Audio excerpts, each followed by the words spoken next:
यकम मार्च है। मार्च और मार्चों का महीना।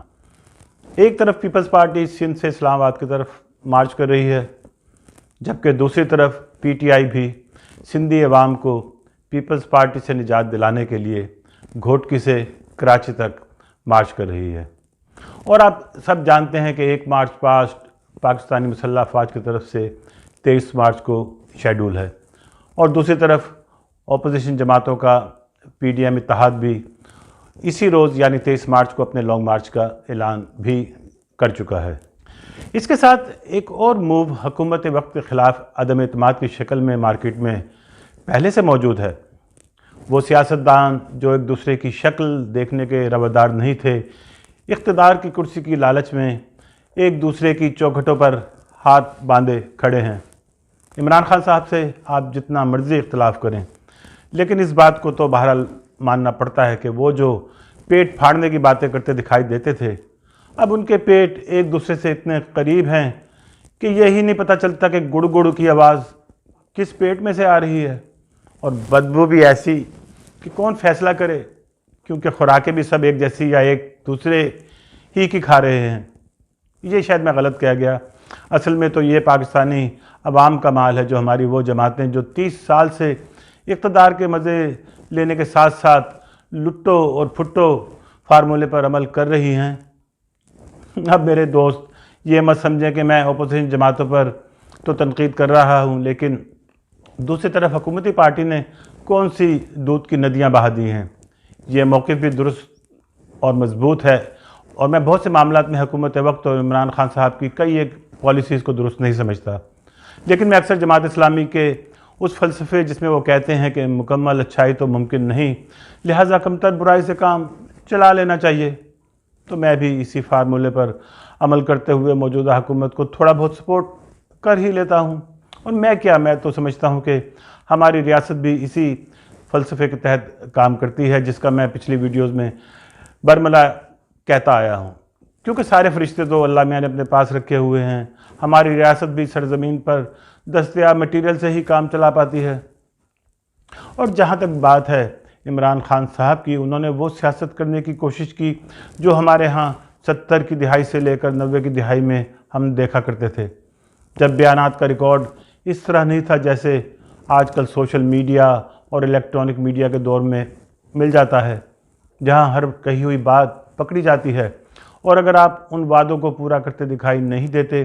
तो वो बयानात अपोजिशन जमातें तो अपनी सियासत के लिए इस्तेमाल करती ही हैं, आम लोग भी उनका असर लेते हैं,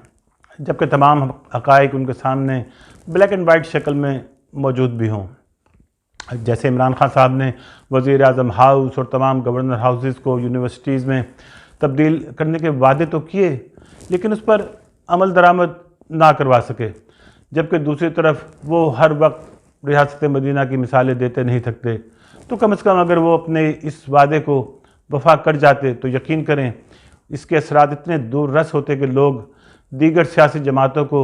एक खौफनाक ख्वाब की तरह भूल चुके होते। अब यही बड़ी वजह है कि आम आवाम हुकूमती तसल्लियों तशफ़ियों पर दुनिया में कोविड और दीगर वजूहात की बिना पर हो रही महंगाई पर पूरी तरह कान धरने के लिए आमादा नज़र नहीं आते। और जब हम आवाम की एक बड़ी तादाद अपोजिशन के मार्चों में देखते हैं तो ये कोई अचंभे की बात नहीं। हुकूमत जब अपने हाथों से अपने पैरों पर कुल्हाड़ी मारेगी तो फिर ये सब तो देखना ही पड़ेगा। वो ज़रूर है कि पाकिस्तान में चल रही अक्सर तहरीकों में बैरूनी हाथ मुलविस होने के इम्कानात तो हमेशा रहे हैं, और अब भी अगर आप देखें कि बिलावल ज़रदारी और चीफ़ मिनिस्टर सिंध मुराद अली शाह के गुज़श्ता महीनों में हुए अमेरिका के दौरे और हमारे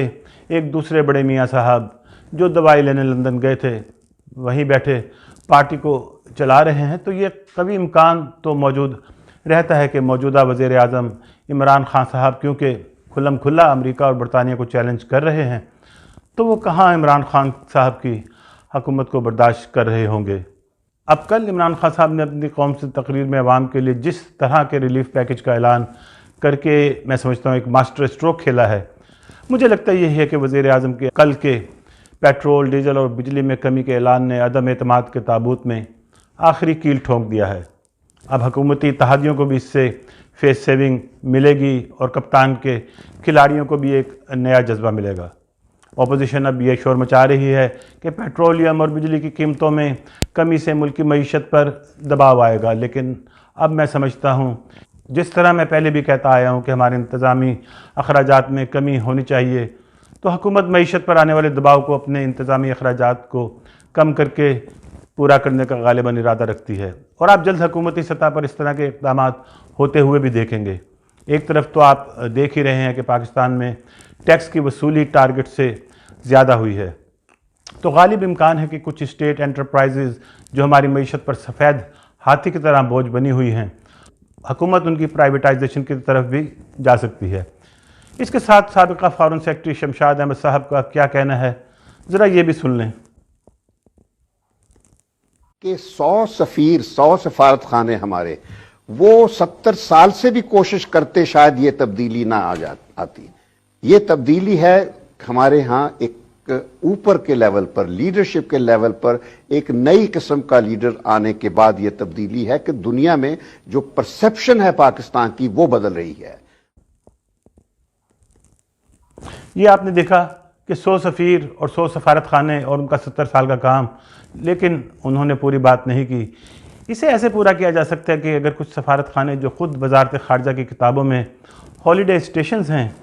ان کو بند کر کے بھی قوم کے ڈھیروں پیسے بچائے جا سکتے ہیں۔ اور جیسا میں نے پہلے کہا، لگتا ہے کہ اب جلد وزیر اعظم ہاؤس اور صوبوں کے گورنر ہاؤسز کو تعلیمی درسگاہوں میں تبدیل کرنے کا وقت بھی آنے کو ہے۔ تو کہنے کا مقصد یہ ہے کہ جس نے جس کا نمک کھایا ہے وہ تو اپنی نمک خواری کا حق ادا کرتا دکھائی دے رہا ہے، لیکن میری اپیل تو اپنے ان عام عوام سے ہوتی ہے جو خالصتاً پاکستان کا نمک کھاتے ہیں۔ وہ اپنی آنکھیں کھلی رکھیں، اپنے دوست اور دشمن کو پہچانیں، کسی بھی پروپیگنڈا کا حصہ نہ بنیں، ہر خبر اور بیان کو پرکھیں، اس کا ہر سیاسی بلکہ میں تو کہوں گا اس کے ساتھ مسلکی اور مذہبی وابستگی سے مبرہ ہو کر تجزیہ کریں، پھر اس کو آگے اپنے دوستوں اور عزیزوں سے شیئر کریں۔ آپ کے دیکھنے اور سننے کا بے حد شکریہ۔